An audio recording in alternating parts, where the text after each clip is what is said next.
드디어 하나님의 언약대로 사라가 아들 이삭을 출산하게 되었습니다.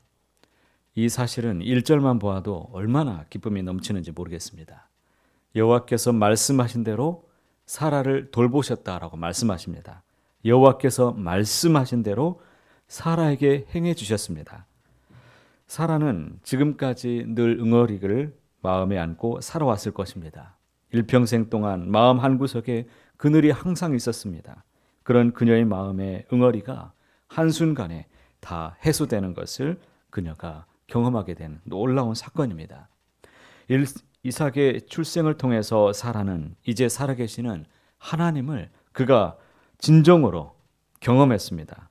그리고 마침내 두려움과 그 수치심에서 풀려나서 마음껏 그녀가 웃게 된 것입니다. 그래서 하나님을 향해서 그녀가 말하죠. 하나님이 나를 웃게 하신다. 하나님이 나를 웃게 하신다. 이 사라의 모습은 오늘 구원받은 우리의 모습이기도 합니다. 우리도 하나님이 주시는 이 참 생명을 잉태한 사람들입니다. 사망의 그늘에 앉아있던 우리가 생명을 얻게 되었습니다. 우리도 주 안에서 활짝 웃게 된 것입니다. 구원으로 인해서 우리 인생의 모든 구김살이 다 펴지게 되었습니다. 그래서 우리는 인생을 당당하게 살아갑니다. 세상 앞에 주눅 들지 않습니다. 하나님이 우리로 하여금 웃게 하시기 때문입니다. 그런데 이삭의 출생으로 모든 문제가 다 해결되었느냐? 아니요. 그렇지 않았습니다. 자녀가 출생하면 어떻습니까? 이제부터 진짜 어려움이 시작되었습니다. 지금까지 문제는 사실 문제가 아닙니다. 아기 이삭이 젖을 때는 날에 큰 잔치를 벌였습니다. 그런데 그때에 하갈이 낳은 이 이스마엘이 이삭을 자꾸 놀립니다.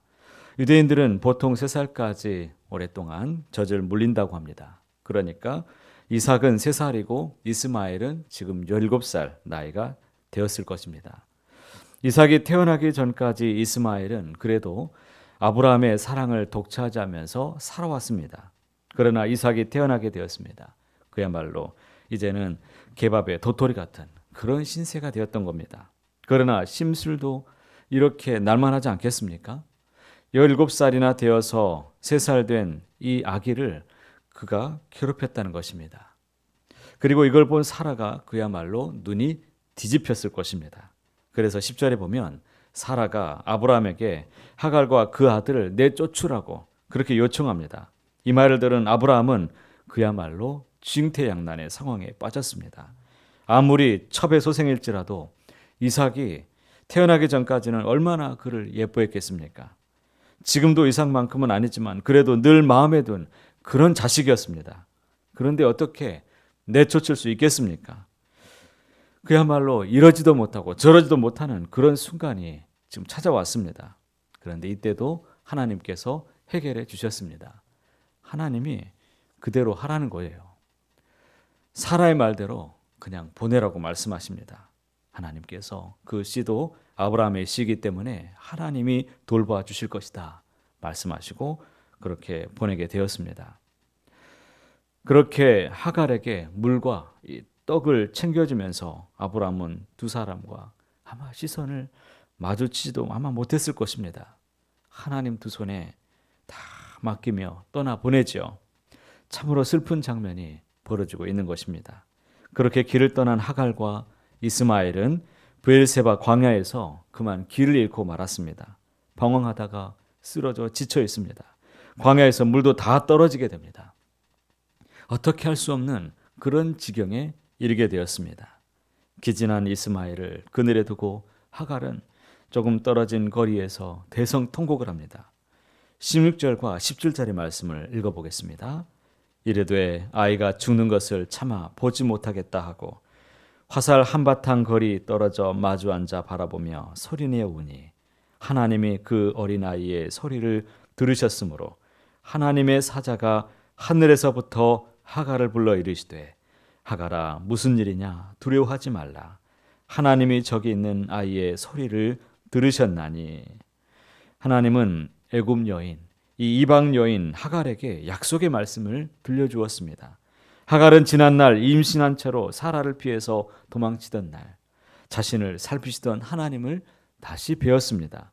지금도 하나님이 직접 찾아오셔서 자신의 이름을 불러주시는 하나님을 만나고 있습니다.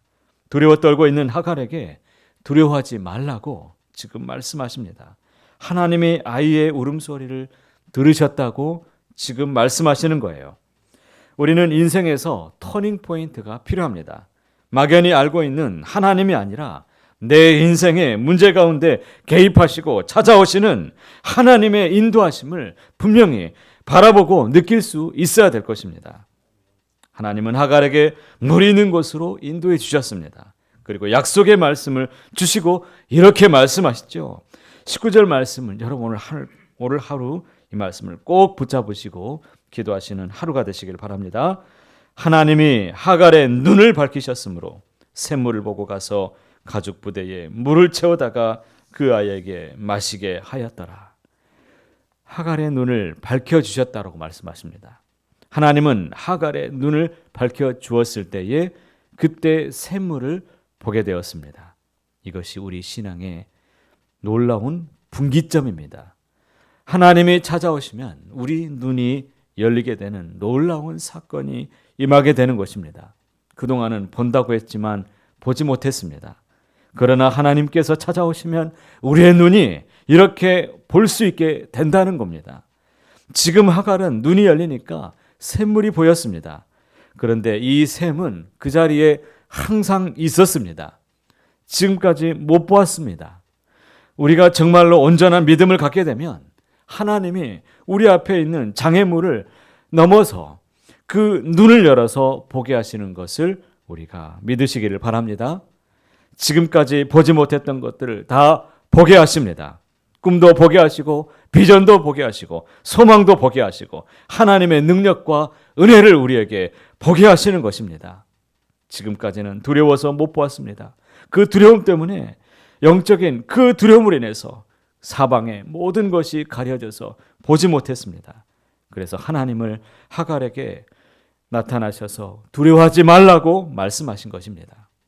원래 샘은 그 자리에 있었는데 두려움 때문에 눈이 가려진 것입니다. 원래 하나님이 우리에게 복을 다 주신 것이었습니다. 그런데 하나님이 우리의 눈을 가리고 시기와 질투 때문에 원망과 분노 때문에 우리가 가려져 있었던 그 모든 것을 이제는 그 눈꺼풀들을 다 가려주고 있었던 것을 벗겨 주신 것입니다. 그러므로 오늘 하나님이 우리에게 믿음을 주시고 우리의 눈이 열리기를 우리 또한 기도하시기를 바랍니다. 인생의 문제에 사로잡혀서 걱정과 근심에 붙잡혀서 하나님이 이미 우리에게 주신 이 복과 은혜를 못 보는 안타까운 일들이 일어나지 않기를 바랍니다. 오늘 사라에게 믿음을 주시어 웃게 만드시는 그 하나님, 나에게 기쁨을 주시는 그 하나님의 은혜 가운데 살게 되시기를 축복합니다. 그리고 나에게 두려워하지 말라고 하시는 그 하나님 앞에서 온전한 믿음을 가지고 이 땅에서 우리 또한 단단하고 당당하게 믿음으로 살아가셔서 하나님이 열어주신 이 복과 은혜를 온전히 누리며 살아가시는 저와 여러분 모두가 다 되시기를 간절히 소원합니다.